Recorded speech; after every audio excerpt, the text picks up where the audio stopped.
Afternoon. Thank you, everybody. Thanks a lot, Amanda, and thanks, Austin, for setting this up. We'll introduce ourselves kind of personally and tell you what we do. We're upstairs on the 4th floor. Our firm does pretty much, it's a full-service firm. We do everything from bankruptcy to personal injury, and you're going to hear about today employment law. My name is Burr Shields, and I represent both employers and employees, and I do mediations and arbitrations as well. I've been doing this since 1987. Started out with Mike, representing nothing but employees. Left for a while, missed him desperately, so he came back. And during that period of time, morphed into doing both sides, which I think gives us a really good perspective on how to represent both sides, particularly how to keep employers out of trouble and how to advise employees when they have conflicts. Can I stop you? Sorry. Can you guys hear him in the back? Okay? Not really? Okay. Should we maybe have you guys stand, or I don't know how? Sure. Yeah? Sure. Yeah. So I'll speak up. Anyway, I go by Burr. I do both sides of employment law, which means I represent employers and employees. Most of my employer work is sort of prophylactic. I'll get a call saying, Burr, this employee just did X, Y, and Z. They're in this protected class, which we'll explain later. What should I do? Love doing that kind of work because a phone call like that and the proper advice can keep an employer out of trouble and save thousands of dollars in a long time of conflict. I also represent employees in front of during litigation and in front of boards, and I do mediation and arbitrations here. Mike? Thank you. So Mike Petit, and again, I just wanted to echo what Burr said. Thank you all for coming. And if you hadn't heard, we're up on the 4th floor, and our firm does just about everything from bankruptcy to personal injury. Obviously, we do employment law. We do a lot of health care law. But today we're going to talk about employment law. As Burr mentioned, I've been practicing also since 1987. So between us, and when we count Natalie, we're maybe getting close to 70 years of combined time. My practice tends to be mostly representing employees. Depending on the month, it's probably 80-20 employees, 20% employers. I tell folks all of us do everything relating to employment except for workers' compensation. Workers' compensation is its own kind of animal in a very niche area. We know enough to say you need to see a workers' comp lawyer if somebody comes to us with that kind of issue, but again, that's somewhat separate. And then Natalie? Hi, I'm Natalie Burden. I've been practicing 4 years, since 2014, so a little bit less than these two, but I feel really lucky that I've gotten to learn from such great mentors. I kind of shadow what they do, and so I do both employee and employer side employment law. I've been doing nothing but employment law since I graduated from law school, and so that's us. So we're a team. We collaborate a lot. Even though we've been doing it a long time collectively, there's always issues that come up that there are issues that come up that are unique, and so we're very much a team. And we don't mentor Natalie. She's so smart. She just absorbs it as she learns it. So anyway, she's been a pleasure to work with. So what we're going to do today is talk about how to hire and fire legally, but in a more general way. It's kind of employment law 101, and it applies almost no matter what situation you're in. If you're an employer, it's right on point. If you're a prospective employer, meaning you're about to start a business and considering hiring employees, it's definitely stuff you should know. And if you're an employee who doesn't know their rights, it's valuable too. There's a lot of disinformation about employment law. I think Mike would agree. 1 out of 10 people that meets with us says, I realize this is a right to work state, but a right to work state means that we have a provision in the Constitution that says that an employer can't require an employee to be a member of a union. It doesn't apply at all. What we are is an at-will state, and I want to talk about that next, and the exception to it. So you start off with the general notion that Next one, perfect. What's that? Oh yeah. Anybody has questions, ask as we're going on, because we'd rather have it to be a discussion-like session instead of a lecture. And if we don't get through all the materials, that's fine. There's written materials that will address what we don't cover, so nobody be bashful at all. So again, to begin with, you start off with the notion that absent a law to the contrary, all employees are at will, which means they can be fired for any reason or no reason, so long as it doesn't violate a contract or a law. When Mike and I first started out, there was a whole bunch of cases that talked about implied employment contracts. Said if you had a reasonable expectation of job security via statements, a policy manual, or some sort of letter, that was a contract, and the employer could not terminate you absent good cause. Well, the legislature enacted a law early 90s. 96, I think, or 96 or 7 when that actually went into effect.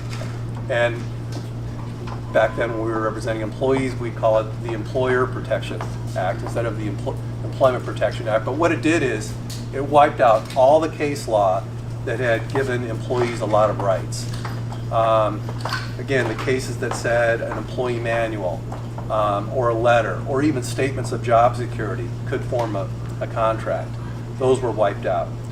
There was a case called Wagon Seller that was decided by the Arizona Supreme Court that said if you were fired for any reason that was against the public policy of a state law, that was a wrongful discharge.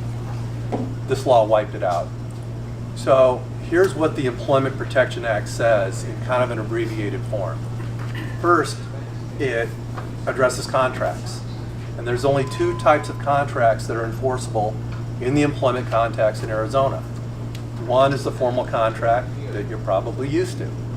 It specifies all the terms. It specifies the duration of employment. It says what your compensation is. And importantly, in order to be enforceable in Arizona, it must at least be signed by the employer. That's the person to be charged. Absent those formalities, any other indications of job security or promises of job security are not enforceable. We've had brutal cases where an employee from New Jersey is enticed to move his family in Arizona based upon a promise of job security. They get here, things don't work out, 2 weeks later they're gone. They don't have any breach of contract rights, no matter how clear the verbal assurance of job security was. So absent a written employment contract, employment is at will. Now there's one more exception, and that is those are the policies or employment manuals that actually call themselves a contract. Mike, I don't think I've seen, we've argued one in the last 2 years where there's been a policy that was so strong in terms of job security that we argued it was a contract. But you almost never see that. So what I tell my employer clients, number one, is if you're going to have a contract, comply with the Employment Protection Act. And then if I have an employee client that's considering joining an employer and is about to take a big risk, we make sure that our contracts are in compliance with the statute so that they have the job security they think they have going in. The Employment Protection Act has another aspect to it, and that pertains to the motivation for the termination. So even if there's not a contract, and even if there's not a policy that is contract-like, a termination is still illegal in Arizona if it is, if an employee is fired for refusing to commit an illegal act, if an employee is fired for complaining in a reasonable manner that the employer is behaving illegally or might be, and then I still think there's a broader interpretation because there's a provision that says or fired contrary to some other state law. There's a provision in the statute that says, for example, if you're fired for filing a workman's compensation claim, that's per se illegal. If you're fired for exercising your voting rights, that's per se illegal. But we will often see a situation that doesn't fit one of those specific examples, and I still think we revert back often to the wagon seller status, or analysis, which is if you're fired for doing something that promotes the reason that a state law was enacted, we still assert, and I think validly so, that you have a claim under that third prong of the Employment Protection Act. Let me think if I can give you an example of that. Let's say, not my legal assistant, but a legal assistant says, boss, you just overbilled ABC company and you need to pay them back. Boss to legal assistant, they're big, they'll never catch it. You know, I give them a lot of free time. Legal assistant back to supervising attorney, no, you refund their money, otherwise I'm going to report you to the state bar. That's protected activity. Why? Because she is furthering the purpose of a variety of state laws. Law that prohibits theft, a law that requires employers to bill lawyers to bill clients reasonably. So a termination under that situation would give rise to wrongful discharge. But there are a lot of laws out there where if somebody does something that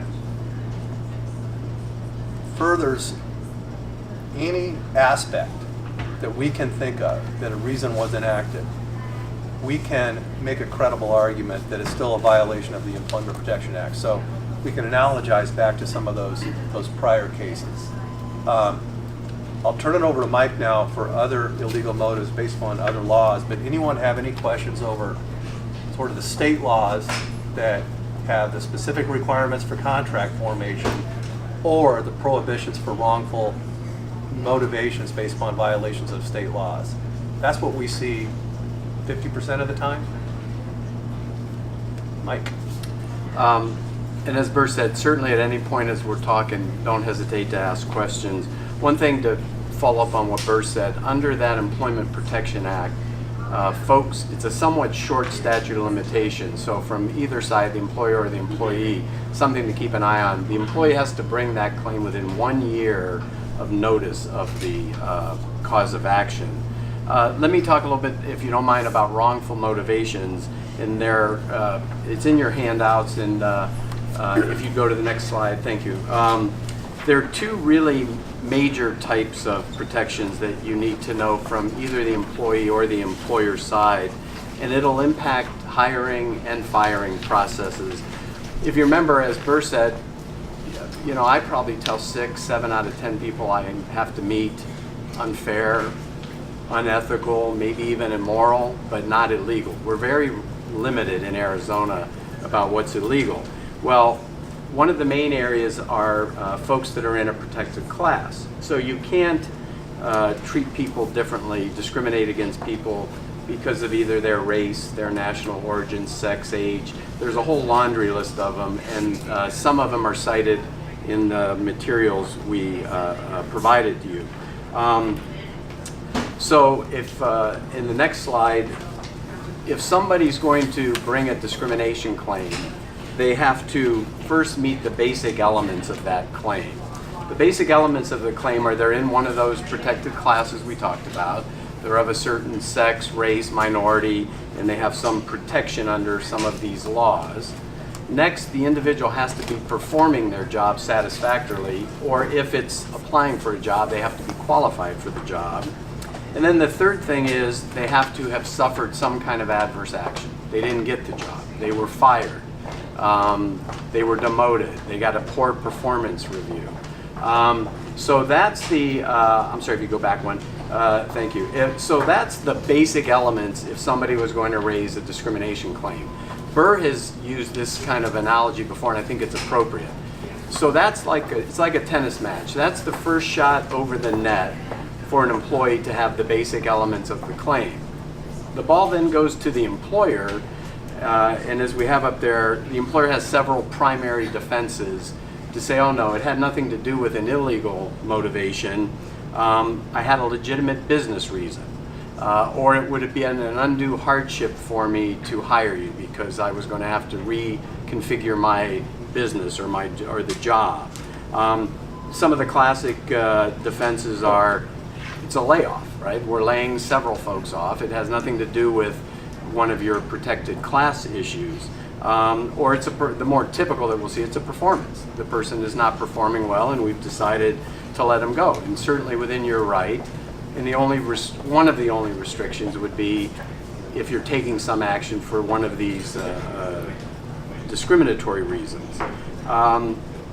So I think once the ball comes back, once the employer then is able to raise these primary defenses, then the ball comes back to the employee, and the employee has to prove that the employer's reasons are false. They're not legitimate. They're phony in some way.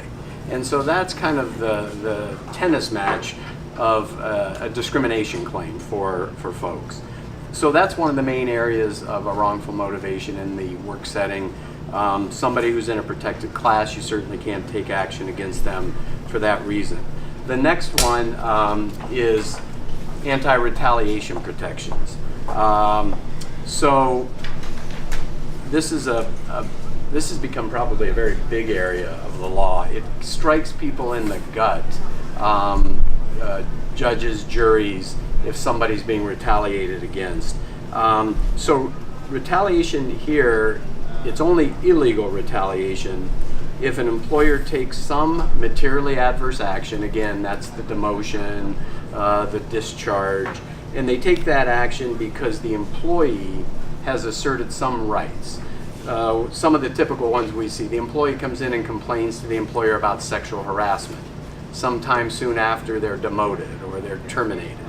That would certainly raise a retaliation claim. An employee comes and complains about overtime. I'm not being paid overtime, and they're terminated. That would raise a protected activity. If you go to the next slide, thank you. So again, I won't go over all these, but there are many laws. I think I did a survey some time ago. As many as 100 laws that relate to the employment setting have some type of anti-retaliation provision, and some that don't even relate to the employment setting. For example, one of our colleagues over here, Heather, who does a lot of bankruptcy, the bankruptcy laws have some provisions that would prohibit folks from retaliating against an employee for filing a bankruptcy. So there are all kinds of anti-retaliation provisions under the law. Again, if somebody has triggered one of these statutes, even if you don't know about it, somebody complains again about wages, somebody takes leave, some kind of medical leave, and you retaliate against them for taking that medical leave, that would trigger an anti-retaliation claim. Why don't you, what I think they might be interested, go back one, Austin, is the protected concerted activity stuff, because that's received a lot of, that's been broadened.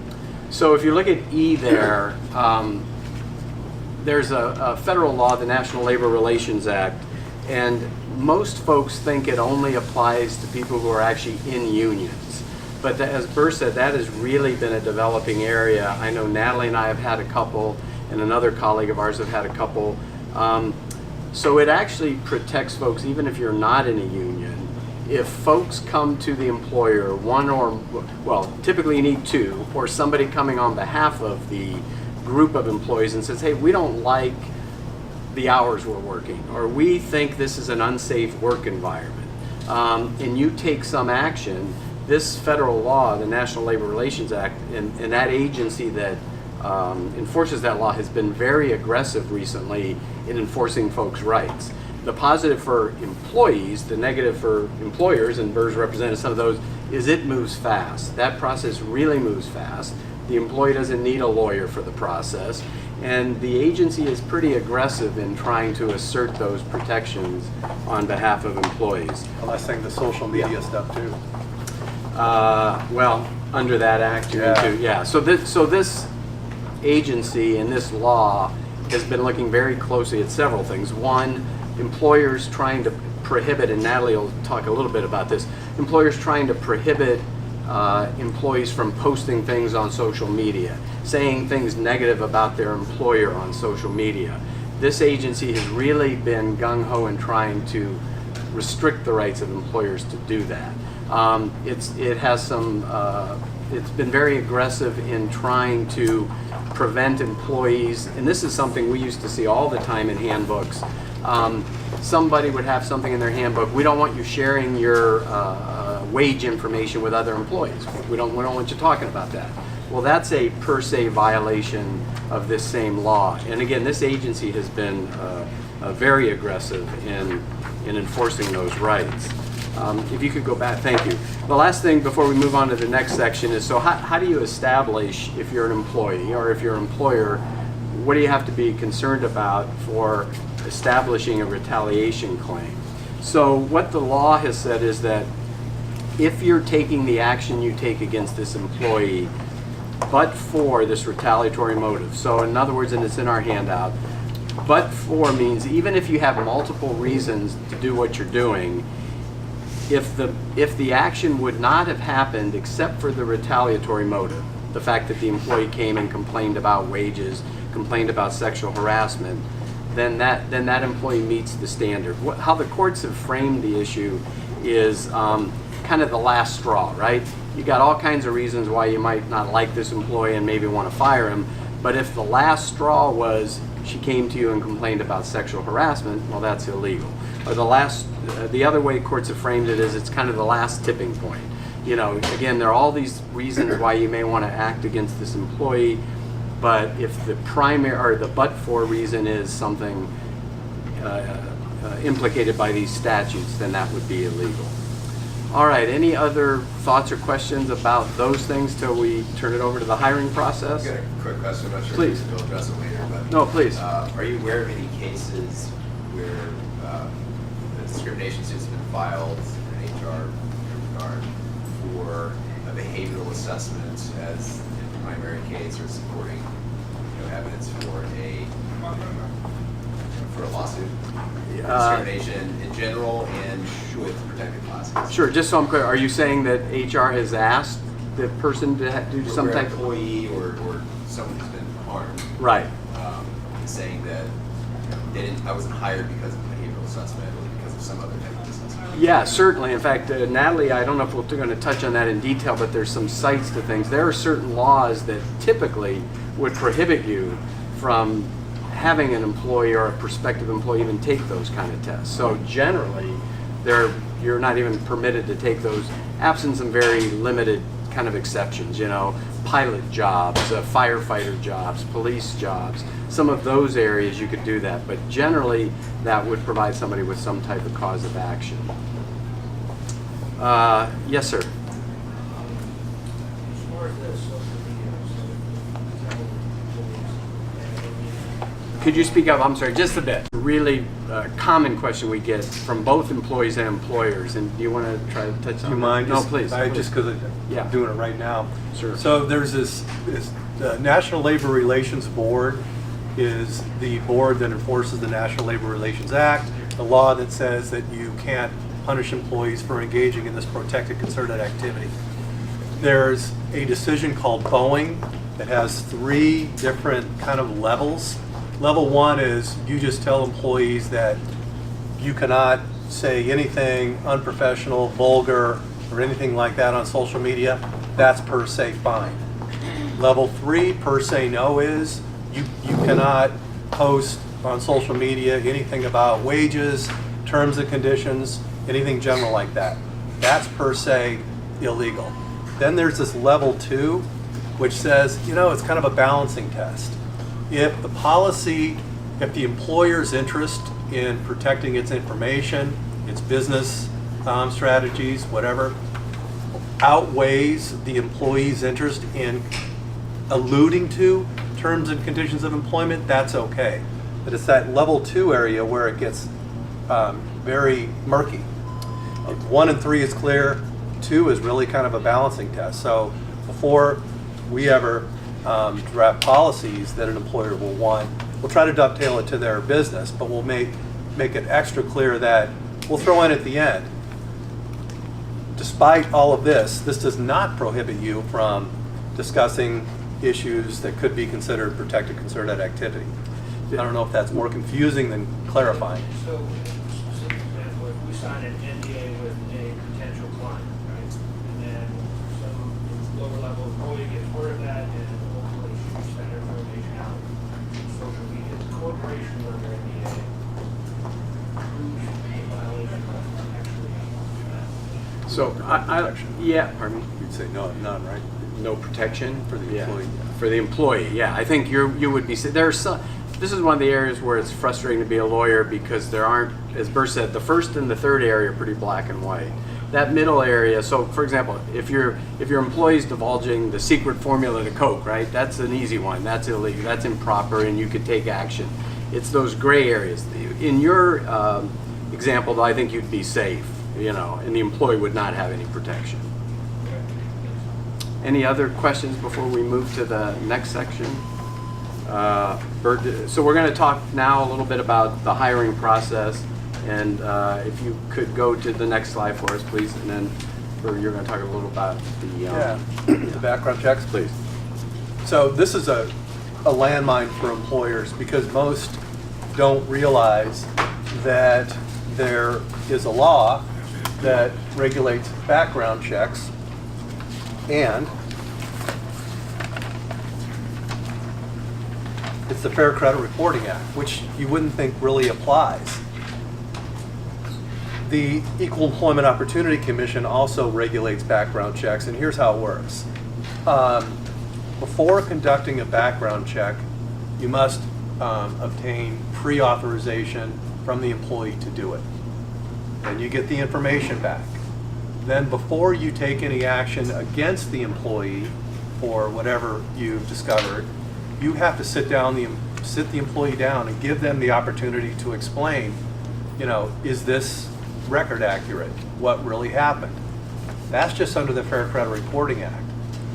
Well, the anti-discrimination laws that prohibit discrimination on the basis of race, sex, religion, disability, and age, say in addition, if the person who you are considering taking adverse action against is a member of a protected class, you need to make sure that you are treating everybody the same across the board.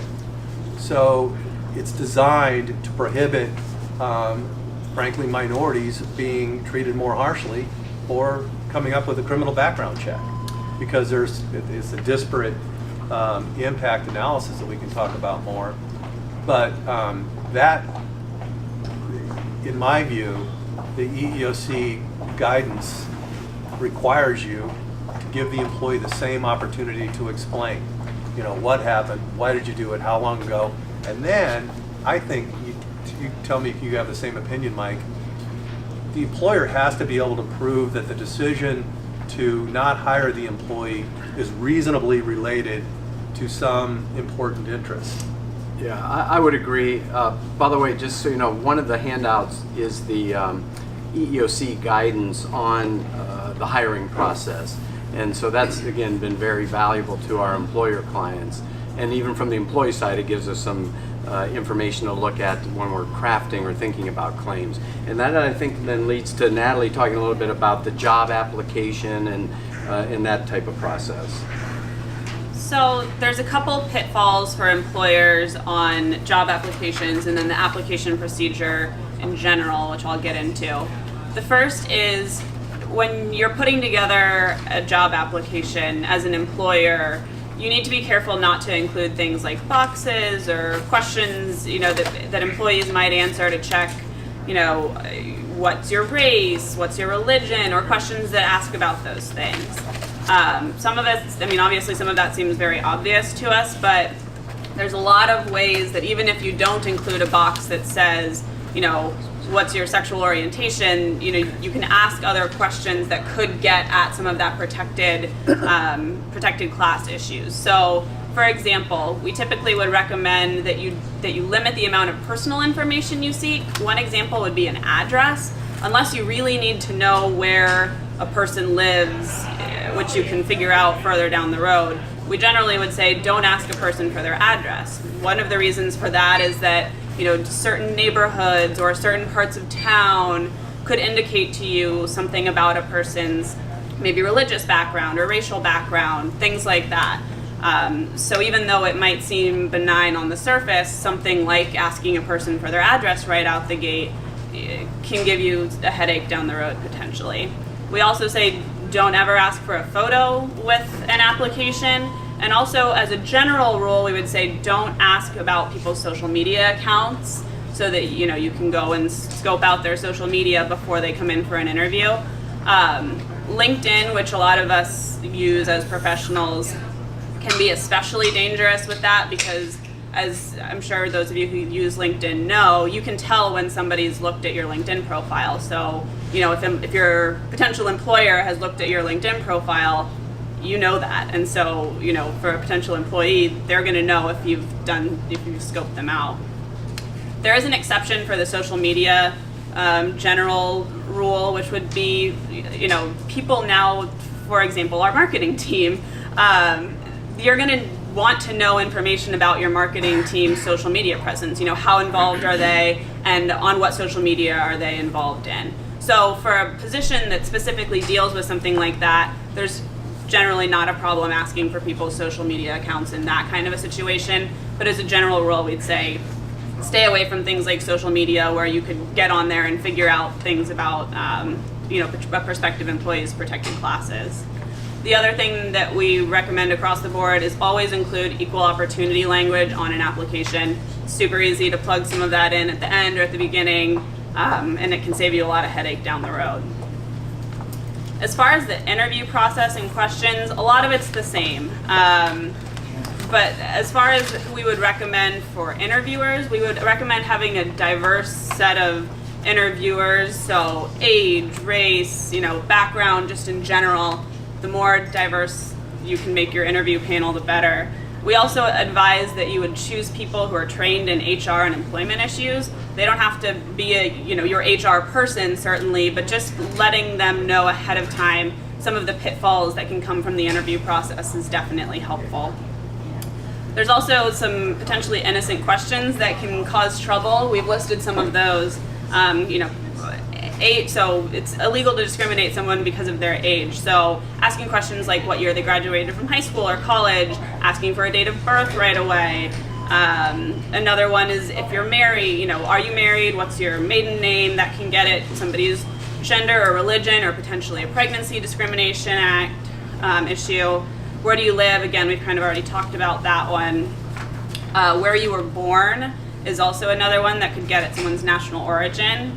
And then any questions, don't question someone about the way that they look during an interview. Hopefully that's common sense, but it's something that you probably shouldn't ask about. As far as, if you are doing an interview, taking notes, we would advise our employer clients to assume that anything that you write down may someday end up in front of a jury.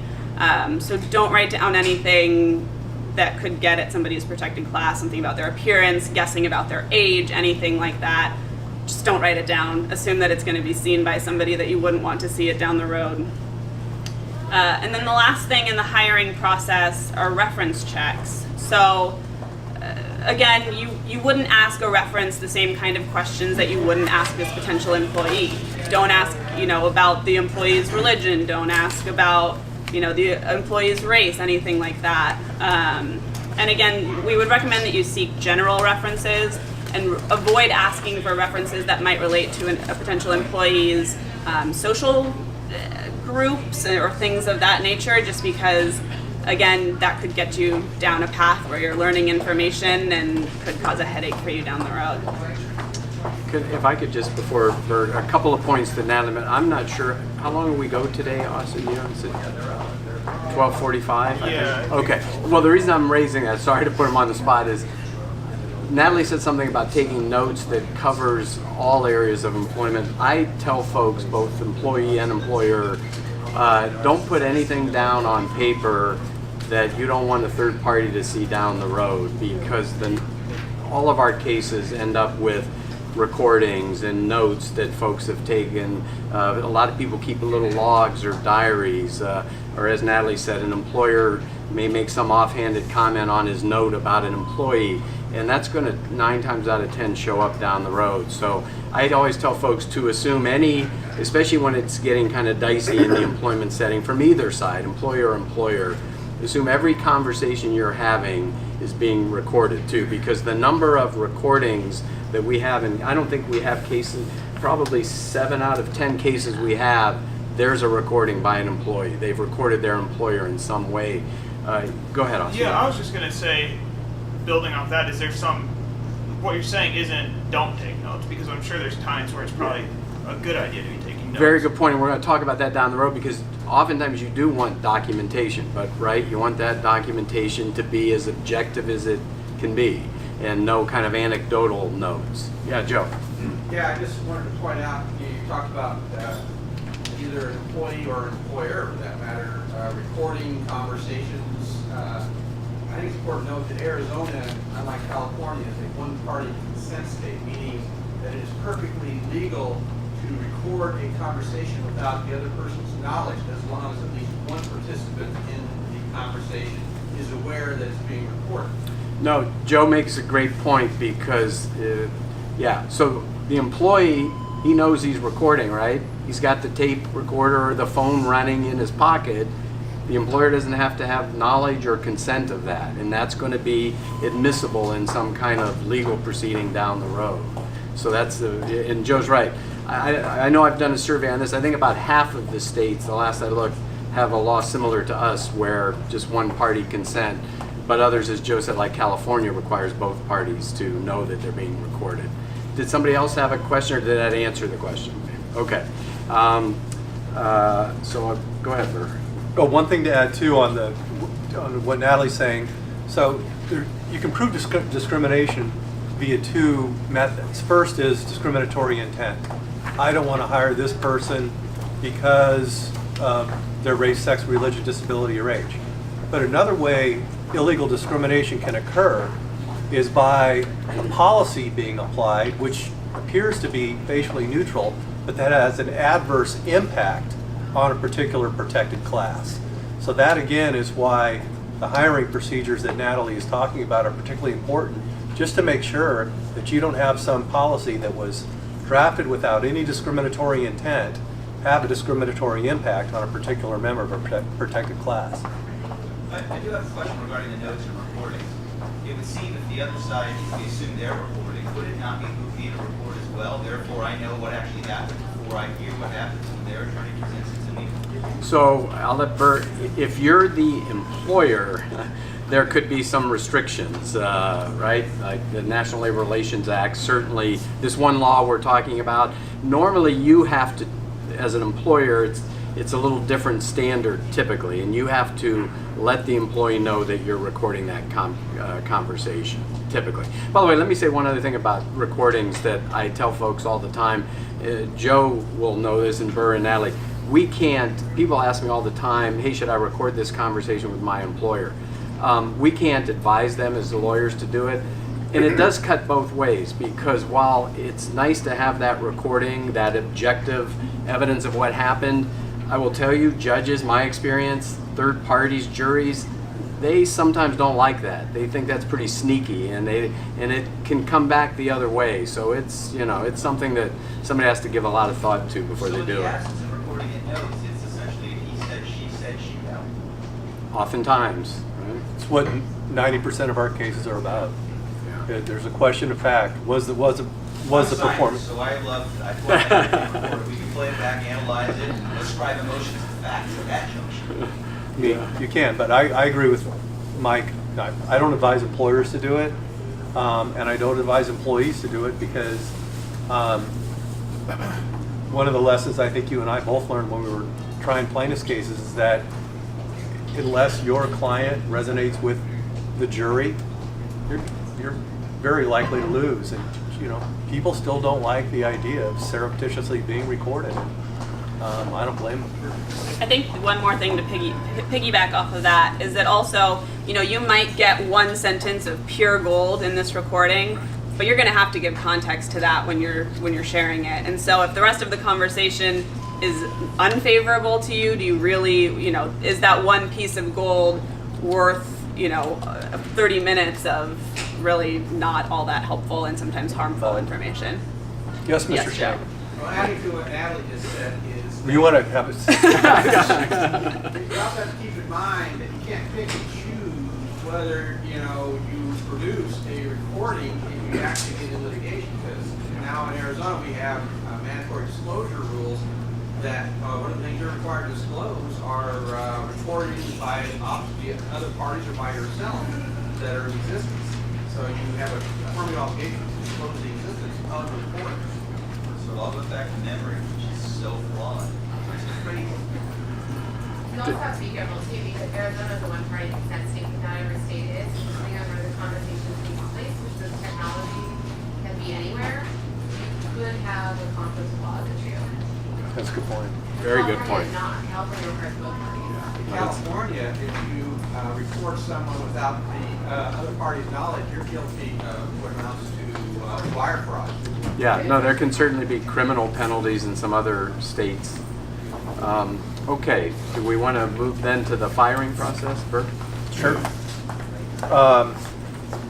So back to what I was saying at the beginning, 25% of my work is for this, we want to terminate this employee, but here are our concerns. So I'll go through this kind of checklist in my head. The first are the contract issues. Does one exist?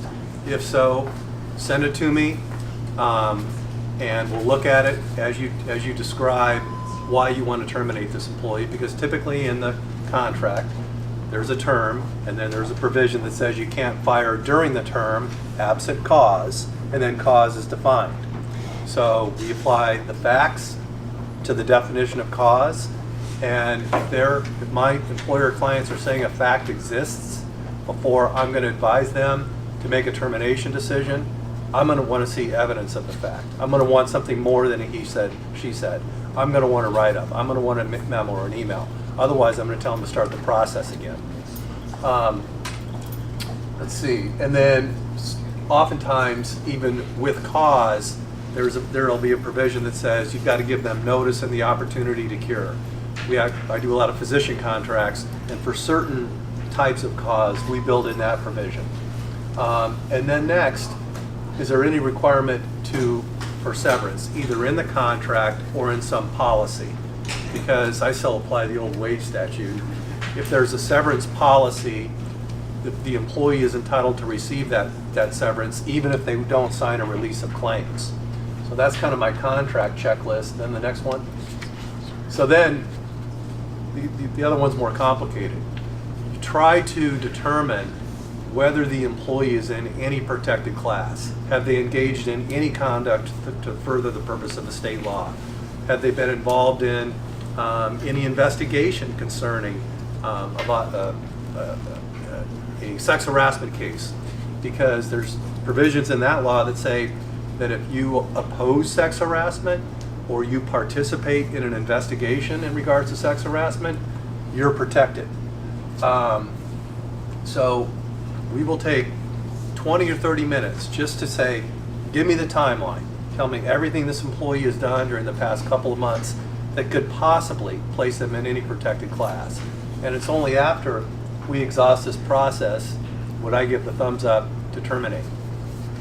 Amanda, I'm sorry, how long are we going today? Is 11:45. 12:45, I mean? Or, yeah, 12. Okay, so yeah, we're getting towards the end, and I'm sorry, I'm not trying to rush things, but I know people have other things going on. So, It's 12:45 now. Do you guys want to open it up to questions? yeah, what I would suggest is two things. One, at the very end of our section, we have something that we call avoiding pitfalls and forming best practices. I think we should just take a second on some of those, because those are really, really important. You have the list, but these are things that our experience really help folks as employers. And that's doing the training of relating to discrimination, sexual harassment, having your supervisors training, to the points we were talking about earlier, documenting issues. You know, you want an objective document of if an employee has performance issues. Some of our others are on there, so I won't spend a lot of time. Assume all writings will be read by a third party. Avoid favoritism. Have a good record-keeping system. Keeping separate files from medical information. Again, there's a certain law that says the medical information of an employee should be segregated from a normal personnel file. So there's a bunch of those types of things to keep an eye on. But I think since we're at the clock or after, if anybody has any other questions, and then we're happy to stick around a little after. Sure. Just real quick. Please. Does this apply any differently to a 501c3 nonprofit, or is it just general guidelines are? Good, no, good point. So typically these would apply to 501cs. Most of the things we've talked about would apply to an employer of any type. Some of these things would only apply to employers, most particularly the discrimination laws, to employers that have 15 or more employees. If they're less than 15, most of the discrimination laws wouldn't apply. And most of the things we've talked about, with some nuance, would apply to public employers too. So. And the wrongful discharge under the Employment Protection Act, 1 employee is all you need. Right. So there's no threshold number for that. Any other questions, at least at this point? Thanks, guys. Yeah, thank you, and we'll stick around if anybody has any questions.